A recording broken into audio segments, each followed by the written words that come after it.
think one thing is for sure. As we all sit and drink our coffee this morning, as we all sit and look at our headlines, and as we sit and wonder, is the next game the last game that Matt O'Reilly will play for Celtic? There's one thing for sure, that there's a long way to go in this transfer window. And the fact that Southampton put in the offer that Southampton put in, they must think that we are just some kind of feeder club to them, and that we're going to sell them to any player for a ridiculously low amount of money. Southampton have made a concrete offer to sign Celtic player Matt O'Reilly. It was nowhere near what Atlanta had put in.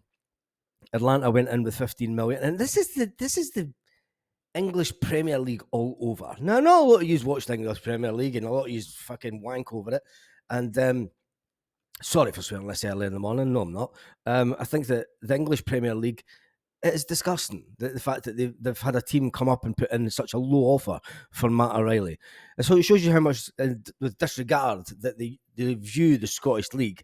And, well, look at it this way. We've just bet their champions. We beat their champions 4-3, albeit in a meaningless pre-season friendly, but we beat them. It's as simple as that. We beat them. And for Southampton, who have just came back up to the English Premier League, to put in a low offer of 14 million for Matt O'Reilly, and then to turn around and say, we're going to keep tabs on the situation. What did they think? And one of the headlines that I saw was Celtic rejecting insulting offer for Southampton star, which it was an insulting offer. But they then go on to say that Matt O'Reilly is open to going. Yeah. Okay. He's going to knock back one of the top teams in Spain to go to Southampton, who are never going to win anything in the English Premier League. They're never going to achieve anything, and they're never going to do anything. It's a bit like Rangers in disguise, aren't they? And I think that going in with such a low offer is just chancing themselves. They're kind of hoping that Matt O'Reilly's going to go, wait, I want to play in the English Premier League. Well, he's not. Not to Southampton. For definitely.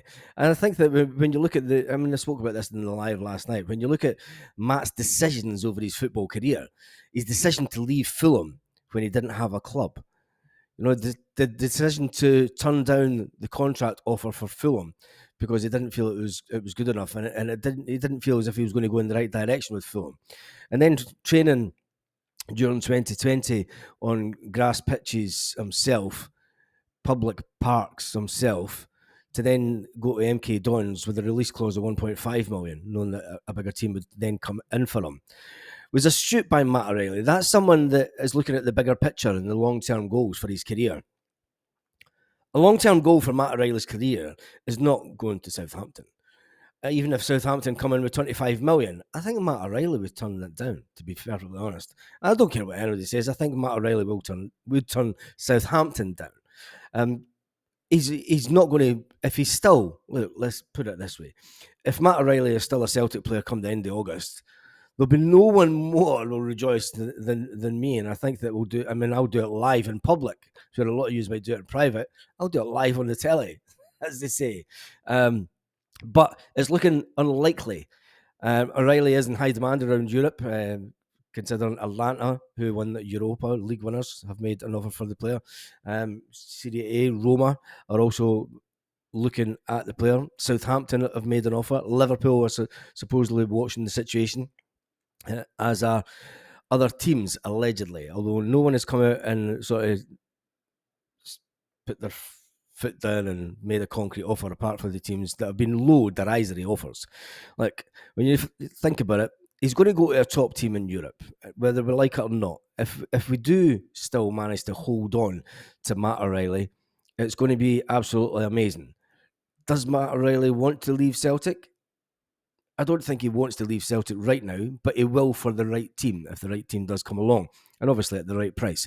Now, Brendan Rodgers turning it around and saying that, look, it's difficult for Celtic. Matt O'Reilly doesn't have to leave Celtic. And this is Brendan Rodgers playing a double-edged sword between the boards and the player, saying that Matt O'Reilly doesn't have to leave Celtic. But it becomes difficult when the wages are on offer from other clubs that Celtic cannot match, aiming at the Premier League. But I don't think Matt O'Reilly would go to Southampton. And if it did, it would be It's a silly move that would set his career back a couple of years. Now, people can look at Virgil van Dijk and the way that Virgil van Dijk ended up at Liverpool. I think that if Liverpool thought for a minute that they could get Matt O'Reilly for 25 million plus, that they would step in at the last minute rather than paying 30 to 40 to 50 million in a couple of years' time. I think that they would make that early. They would look at the way that Virgil van Dijk improved as a player and say, do you know what? We paid 75 million for him.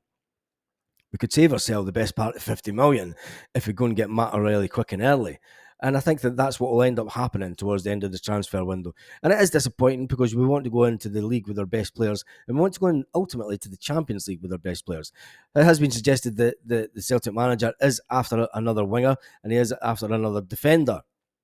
We spoke about that last night on the live, the two players that he is looking at, allegedly. But until they sign the dotted line, there's no use adding to the speculation. There's lots of Celtic channels out there that have Celtic done deals done every second day, and they never happen. So until that does happen, I think we should just stay calm and do as the boss is saying. He can only work with the players that he has in front of him. He's had a lengthy meeting with Nicholson and the finance director.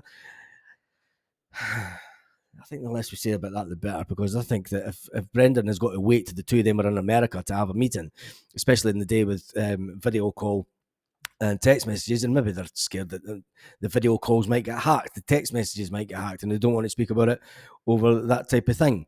In case the media gets it. But then again, Brendan Rodgers has said, look, there's a lot of speculation going around about Celtic, and it is just that, speculation. So tell me what you think about it in the comments section so far. Now at this point, I just want to tell you about channel membership. If you click onto the homepage of the One Celtic Fans View, and there, look, if you'll remember this video, this was the very first Celtic video that I ever did. Neil Lennon, new Celtic manager, back in March 2010. It's only had 7,000 views over the years, and it was done 14 years ago. 14 years ago. Yep, that was my first ever Celtic video. But as you scroll just down from that, there is a bit. Our members, thank you to our channel members, and it does show you 8 of the current 12 channel members we have, and then you can click on join to join this channel and access to membership perks. It is £4.99 a month. You get the little fancy emojis and you get loyalty badges. You also get member shout outs, photos, update status in our private community on the channel, and you also get spoken to a lot more because it comes up in the membership area, people that are members, and I can reply direct to their comments, and the channel does get around about 500 to 600 comments per day, so it makes it a little bit easier for me to reply to some of the comments if you are a channel member. Anyway, that's £4.99 a month. If you want to become a channel member, click on that, and thank you if you do, and I'll see you on the inside. Now, a lot of people are getting overly excited about the fact that the Celtic captain and a Manchester City player had a little bit of a moment when they came down the tunnel. Yep, at the end of the day, it's two football players, two professionals that worked together a long time ago, and they're probably still friends. I don't see what all the excitement is about, but it seems to be making headlines about the fact that Callum McGregor and Grealish did share a little moment. And it is just two mates at the end of the day. It's two guys that have played football together. You know, they're still good mates. One's went one way in his career, and one's decided to stay at Celtic and win a shitload of medals. Although Grealish, to be fair, has won quite a bit at Man City over the last few years, considering they are 4 in a row champions. It must be boring in a league where, I mean, they used to go on about the Farmers League in Scotland, and it's boring. The same team wins the league every year. But wasn't that the case down in England when it was the Sir Alex Ferguson League, when Fergie won everything for years and years and years? And it now seems to be the same with Man City. Man City are up there winning everything. Does it not get a bit boring? Anyway, I say that in jest. It's absolutely fantastic winning everything, as we know. And now we finish off the video with talking about a player that a lot of people have been saying for a year or so now. They said, he's past it, he needs to move on, etc. Why was he given a new contract? He's a one-club man, he has been, and he's a Celtic legend. He currently has something like 24 medals to his name. I want him to hit 30 medals. Yes, it's the one and only James Forrest. Greg Taylor has been talking about James Forrest after the games in America, and let's face it, James Forrest is a one-club man. He's the type of player, he's the type of person that every Celtic fan would love to be at Celtic their whole career. Let's face it. Let's not dismiss what James Forrest has achieved over the years. For the age of a boy, since he joined Celtic, he only wanted to play for Celtic, and he has done his whole career. He is hitting the age that, let's face it, Scott Brown was around about the same age when the manager came into Celtic. Brendan Rodgers came into Celtic, and Scott Brown had a fantastic end to his career. I think James Forrest can go in and stay. If James Forrest stays the next 2 seasons, and people will say, come on, Baz, James Forrest for the next 2 seasons. I want James Forrest to win another 6 medals, so he wins 30 medals in total. That is no mean feat. There's not many players. Think about it this way. There's a lot of players that don't even win one medal in their entire career at football. They go through an entire career without winning anything. And for the fact that James Forrest, the wee Jamesy, is on the verge of, well, if winning the treble this season, he's only then 3 away for it. If we win the treble the season after, he's on those 30 medals, and I want him to do it. Anyway, Greg Taylor says he's an unbelievable player. He showed it against DC United and the way that we finished the last game of the season.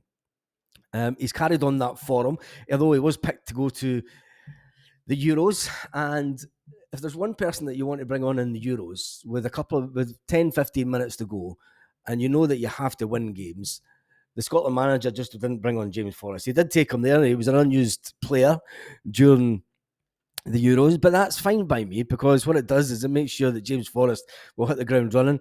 And Greg Taylor says he's a lion. He's an absolute joy to watch. He's an absolute joy to watch. And I think that if James Forrest is in and around the team this season, and he won't play every game, we know this, he won't play every game, but he still has that impact to be able to come on and take players on in the wing, cut inside, just inside the box, and take a shot from goal, and even score 1 or 2.